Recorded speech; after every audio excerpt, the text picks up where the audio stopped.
Dr. Ferris did not glance at the book, but kept his eyes fixed on Stadler's for an inexplicable moment. Then he leaned back and said with an odd smile, "I feel honored that you chose to make such an exception for my sake as reading a popular book. This little piece has sold 20,000 copies in 2 weeks. I have read it, and I expect an explanation. Did you find the text confusing?" Dr. Stadler looked at him in bewilderment. "Do you realize what theme you chose to treat, and in what manner? The style alone, the style, the gutter kind of attitude, for a subject of this nature. Do you think, then, that the content deserved a more dignified form of presentation?" The voice was so innocently smooth that Dr. Stadler could not decide whether this was mockery. "Do you realize what you're preaching in this book?" "Since you do not seem to approve of it, Dr. Stadler, I'd rather have you think that I wrote it innocently." This was it, thought Dr. Stadler. This was the incomprehensible element in Ferris's manner. He had supposed that an indication of his disapproval would be sufficient, but Ferris seemed to remain untouched by it. "If a drunken lout could find the power to express himself on paper," said Dr. Stadler, "if he could give voice to his essence, the eternal savage, leering his hatred of the mind, this is the sort of book I would expect him to write. But to see it come from a scientist, under the imprint of this institute! But, Dr. Stadler, this book was not intended to be read by scientists. It was written for that drunken lout." "What do you mean?" "For the general public."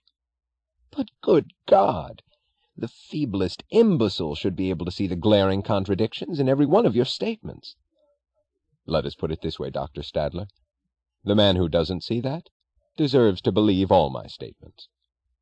"But you've given the prestige of science to that unspeakable stuff.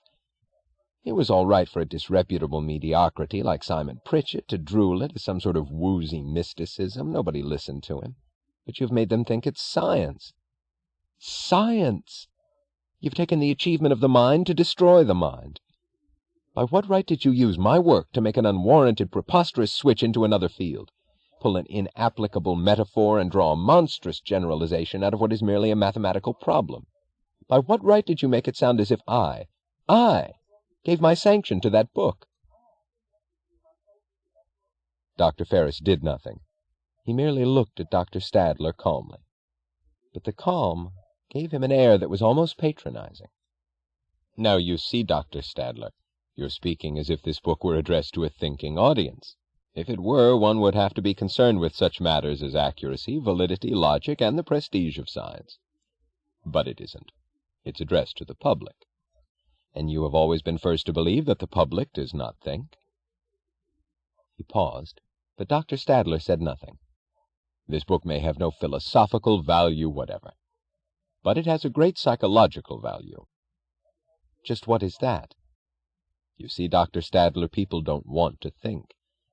And the deeper they get into trouble, the less they want to think. But by some sort of instinct they feel that they ought to, and it makes them feel guilty. So they'll bless and follow anyone who gives them a justification for not thinking. Anyone who makes a virtue, a highly intellectual virtue, out of what they know to be their sin, their weakness, and their guilt." "And you propose to pander to that?" "That is the road to popularity." "Why should you seek popularity?"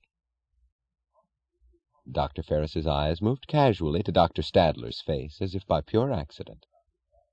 "We are a public institution," he answered evenly, "supported by public funds."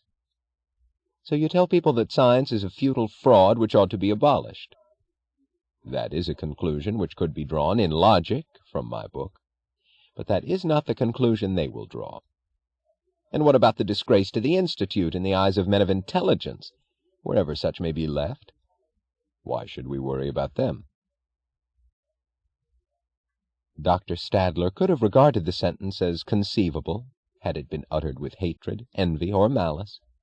But the absence of any such emotion, the casual ease of the voice, an ease suggesting a chuckle, hit him like a moment's glimpse of a realm that could not be taken as part of reality. The thing spreading down to his stomach was cold terror.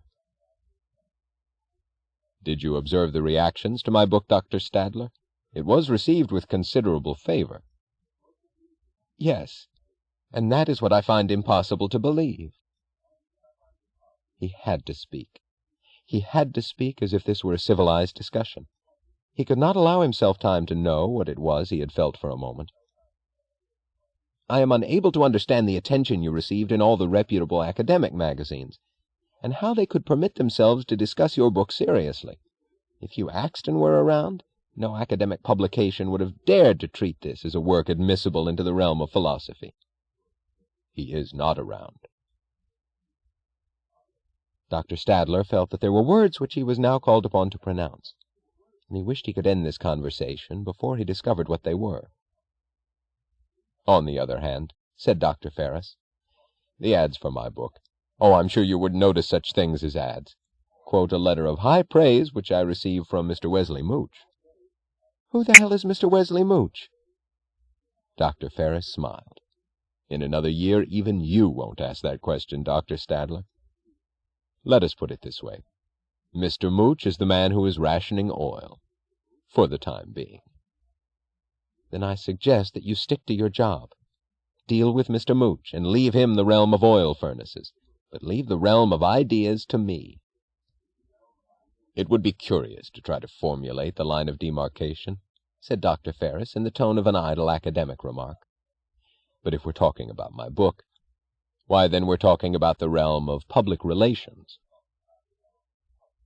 He turned to point solicitously at the mathematical formulas chalked on the blackboard. Dr. Stadler, it would be disastrous if you allowed the realm of public relations to distract you from the work which you alone on earth are capable of doing. It was said with obsequious deference, and Dr. Stadler could not tell what made him hear in it the sentence, "Stick to your blackboard." He felt a biting irritation, and he switched it against himself, thinking angrily that he had to get rid of these suspicions. "Public relations?" he said contemptuously.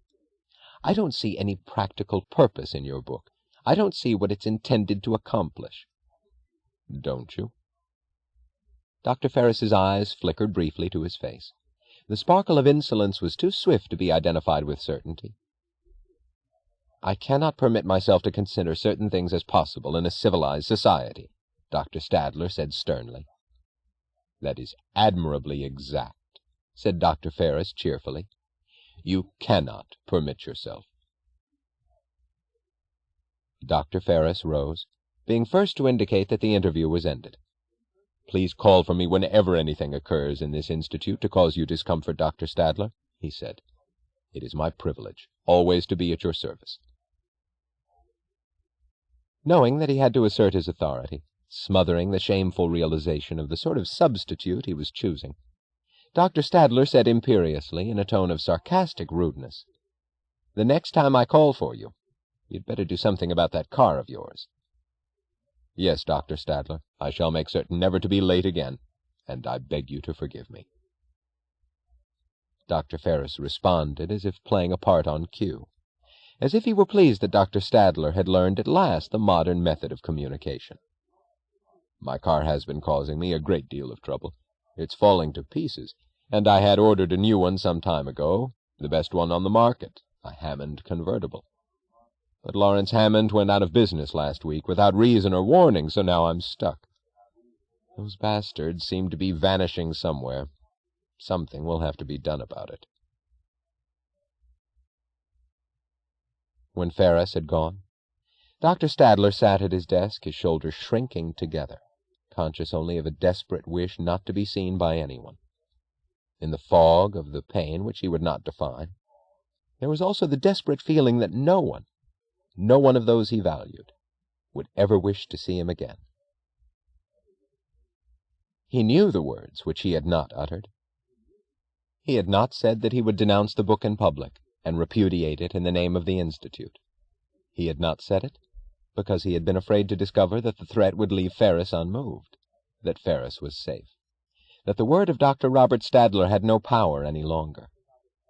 And while he told himself that he would consider later the question of making a public protest, he knew that he would not make it. He picked up the book and let it drop into the wastebasket.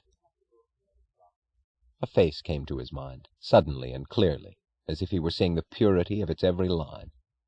A young face he had not permitted himself to recall for years. He thought, "No, he has not read this book. He won't see it. He's dead. He must have died long ago."